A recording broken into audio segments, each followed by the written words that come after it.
Hey guys, so just finished watching The Flash, Season 3, Episode 7, Killer Frost. This episode was pretty cool because it was directed by Kevin Smith, and, it was pretty cool seeing Caitlin go full Killer Frost in this, especially with the big crossover happening next week, so it's going to be cool to see how much, every time she uses her powers, she becomes more and more Killer Frost, so obviously in the big crossover invasion, she's going to be using her powers often, or at least one time, really much. Even if she's trying to hold back throughout the invasion, there's going to be times where she's just going to have to use her powers, and she's going to go all out, and it's really just going to make her super Killer Frost. So it's going to be cool to see how much that turns her into Killer Frost after that, and then see if the vibe that Cisco got of them fighting, see when that is. But I just really hope that by the end of this season, she's back as a regular person. She gets it under control, but maybe not fully under control.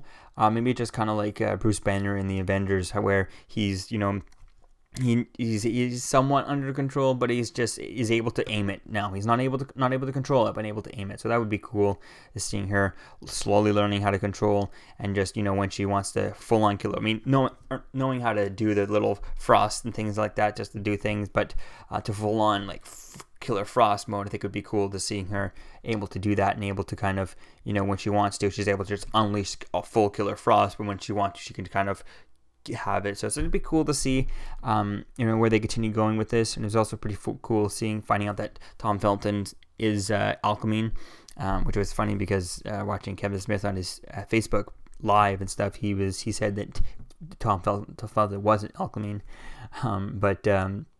so it's pretty cool seeing that in this episode. Definitely can't wait to see how that kind of affects Barry being, a CSI. If once they find out that he's Alchemy, then, is he going to leave when Tom Felton is no longer working for the CCPD? Is Barry just going to come over, take his place or something like that for next season or something? We'll have to wait and see. But it's definitely interesting to see how long Barry lasts without working for the CCPD, so we'll have to wait and see how that goes. But also, maybe he'll just kind of work for Star Labs, during the time until he gets his job again.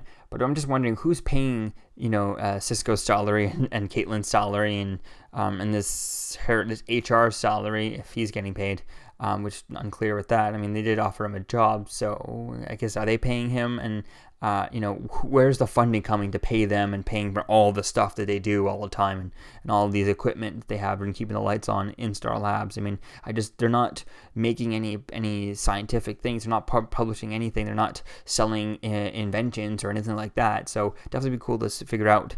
I'd like to know if anyone has any idea how they're getting funding for all that stuff that they're doing. And definitely going to be interested to see if maybe Barry, if he does get employed by Star Labs, maybe then he can, be Flash full time. So, although working for the CCPD also let him be Flash full time, but he could really be Flash full time. But I don't know. I'm definitely interested to see where things go. Definitely can't wait to see what happens with Killer Frost and the big crossover. It's going to be fun to see where that goes.